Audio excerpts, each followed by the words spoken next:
કરોડ દેવીને મારા મૂછના મોળાથી મેં બંધવાન કરી હતી, તો છોડનાર તું કોણ?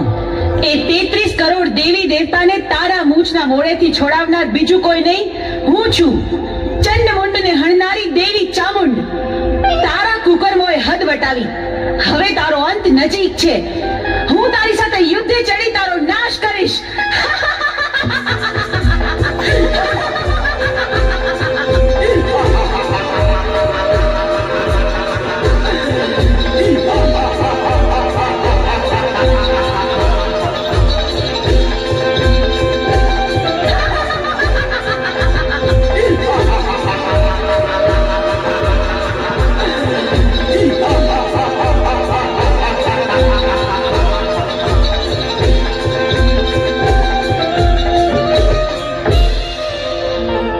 કરોડ દેવી મને પહોંચવા નહીં દે તો ચાલ, હું શ્રાપ બનીને ભાગી જાઉં.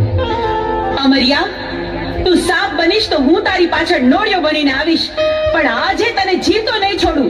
ઉભો રે.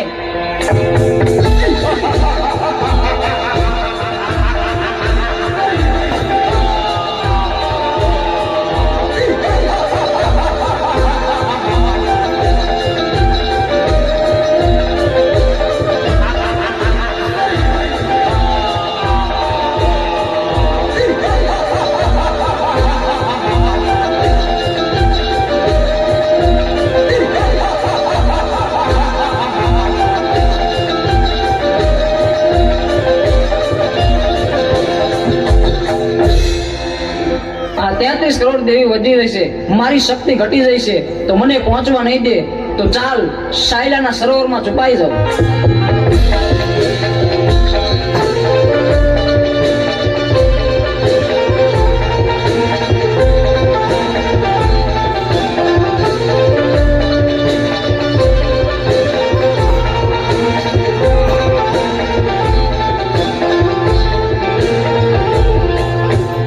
અમરિયા, ભલે તું સાયલાના સરોવરમાં સંતાયો, પણ મારી પાસે એનું પણ ઉપાય છે.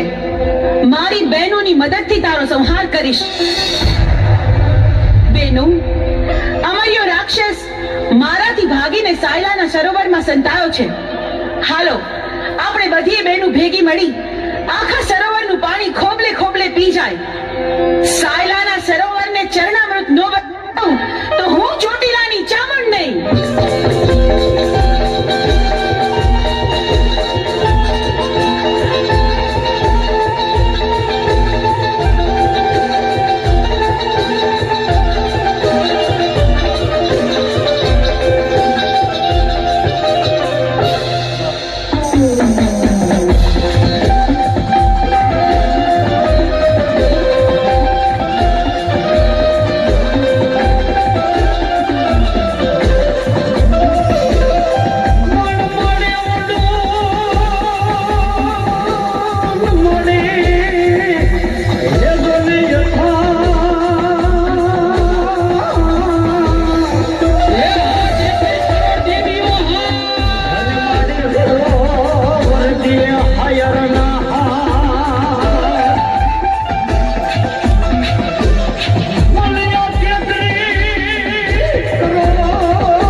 છુપાઈ ન શક્યો. બેનો, હવે બરાબર જોજો, હવે અમરિયો છટકીને ક્યાંય ન જાય.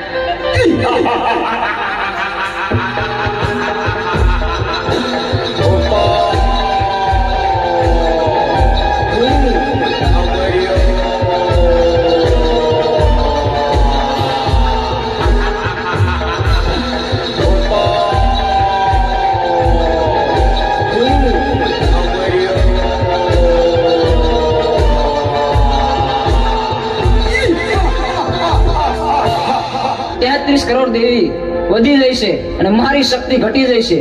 તો હવે મને જીવવા નહીં દે. તો ચાલ, સામે ગાયનું કરકું પડ્યું છે તો એમાં સંતાઈ જાવ, તો પણ અહીંયા કોઈ પણ દેવી નહીં આવે.